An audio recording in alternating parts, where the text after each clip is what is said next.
All right, beautiful day here at the rescue. Now you guys kind of gave me some flack about not showing everything that we do on a daily basis. So right now, you see I've got boxes upon boxes of fish that just came in. Normally I don't film this, but this one's for you guys.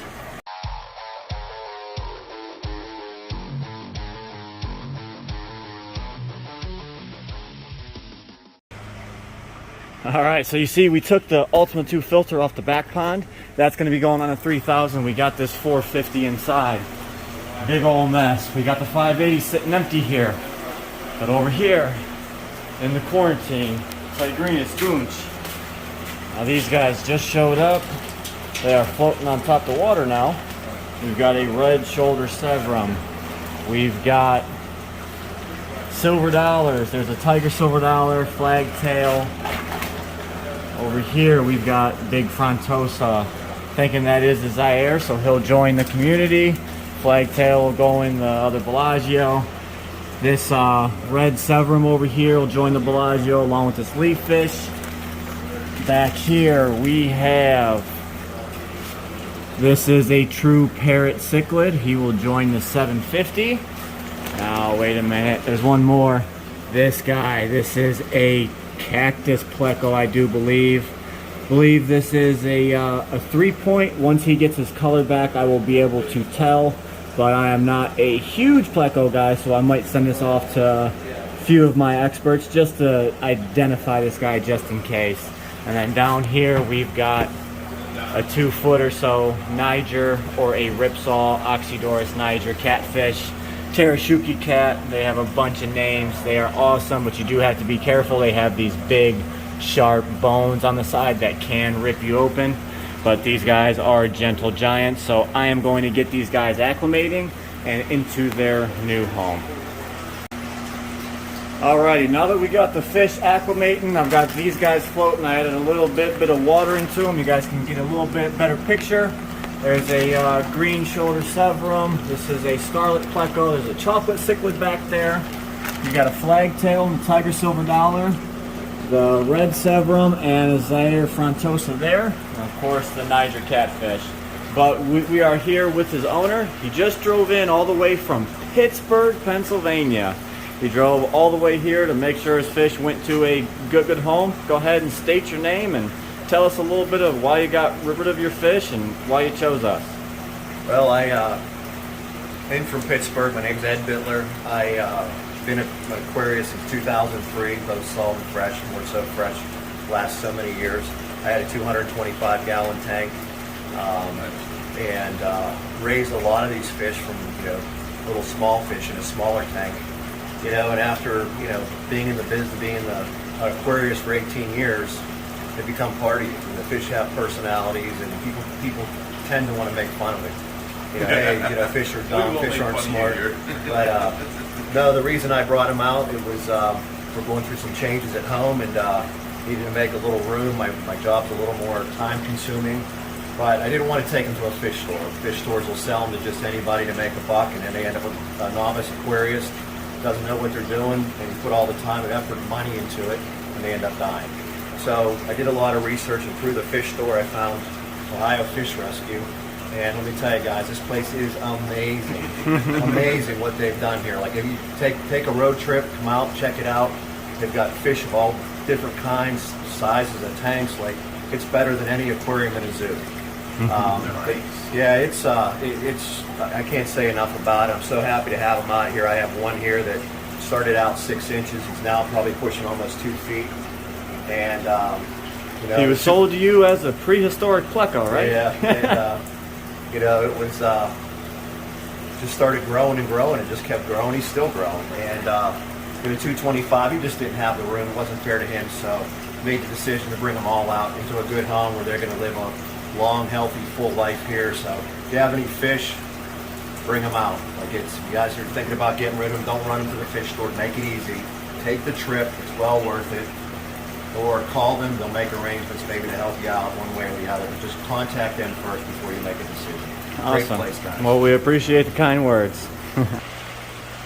And while those fish are acclimating, we bring you over here. And I've told you guys many times not to have pumps in the water with your pacu. Well, I devised a little plan of putting a hard plastic under gravel tube with a spiral cut around the cord. Well, they got that off and they destroyed my pump. I just replaced it with a new one, a much stronger one. So now this is actually running way faster, going through the sand filter, coming through the bio towers. So now I just have the back of the pump hanging out of the water. I have it suspended from the pipe here. So now just the inlet is down in the water, and the pacu cannot get to my power cord because they bit into that and they tripped my breaker, which also tripped a few other tanks. You got to constantly be checking with these things when you're dealing with monster fish.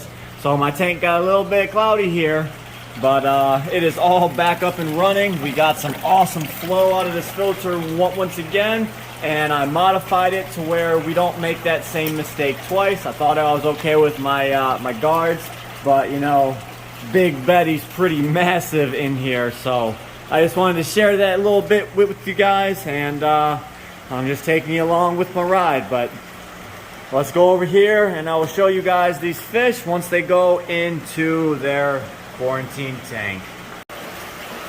Here we are. So we have the goonch and the tigrinus over here. There we go. I got to clean this glass on here because there's always splashing over here, so it's so hard to keep it clean. Over here we have the chocolate cichlid, the red severum, we have a pacu, the Niger cat, we've got the flagtail, the frontosa, the scarlet pleco, and the tiger silver dollar. These all came out of the same tank, so that's why I put them in here. But we're gonna go ahead and quarantine these guys, and then they will be split up. So like I mentioned before, the community fish are going in the Bellagio tank. This guy's gonna join the frontosa tank. The severums are going in the Bellagio. The pleco is actually going to go into the 1,000 with the Pseudocanthicus serratus, and I think that'll be pretty good. The Niger's going to go into 3,000. The pacu we can rehome, and we are looking good here. So I'm going to let these guys settle in. You guys can see that they have a little bit of washed out color. Some of them are sitting on the bottom because they just went through a stressful car ride. So I will give you guys a look at these guys one more time before we wrap up the end of this video. So some of you might know, some of you might not know, but we just had our buddy Eric Heddick here from Long Island, New York. He brought his wife and his 2 lovely kids.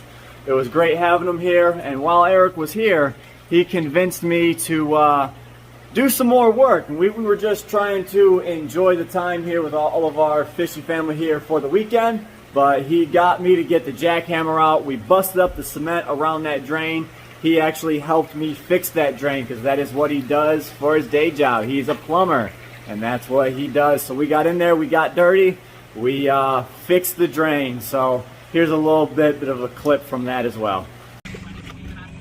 So check this guy out. Drove all the way from Long Island, New York, a long 9-hour ride to come and play with my drain. He's getting his hands dirty. You guys remember we found the block in the drain, but it was still leaking out. I got it unclogged and it made the problem better, but it was still leaking. We needed to get the jackhammer out, and Eric Heddick showed up and he said, let's do it. I don't like sitting here doing nothing. So he convinced us to get the generator out, get the jackhammer out, and by golly, he found it. So now we are working on a repair. There it is. See what happens. We're about to flush this out. Look at that hunk of junk in there. Here it comes. Shoot! Oh! Holy hell. Well, that had to be done. Yeah, buddy. Look at all of that. Yep. That'll do it, boys. We'll put it back together. Alright, since you guys don't see this all too often either, we've got this ripsaw over here. You guys can see this big old cooler here. So we got Joe Rockwell and Zach from SC Fish Keeping. He's going to be taking this ripsaw home. So you guys don't normally see a bunch of fish leaving because I don't film it. But you guys have been thinking that I don't rehome a bunch of fish. But here we go. This is a 2-foot Niger going to his new home all the way to Nebraska. So I'm sure you guys can check him out on Zach's channel. You can see him in his new home. Alright, so wasn't that a cool video, guys? You got to see some fish come, you got to see some fish go. We do have a lot more fish here that we can get rid of. We have a buttload of guppies, which I will be posting to our Facebook page soon. I will post them up when I have time to be able to accept people to come over and grab them. So always stay on the lookout for all the fish that we want to rehome. If the post is up, the fish are here. If the post is down, it means they are gone. But in the next few days, you're going to see a super cool experiment on Mr. Tesla, the electric eel. So stay tuned for that video. It will be coming. It is a collab with Their World Aquatics. So I just wanted to give you guys a little heads up. Watch out for it. It is super cool. So I hope you guys enjoyed today's video. If you want to see more awesome videos with the Ohio Fish Rescue, be sure to hit that subscribe button. And as always, stay fishy, my friends.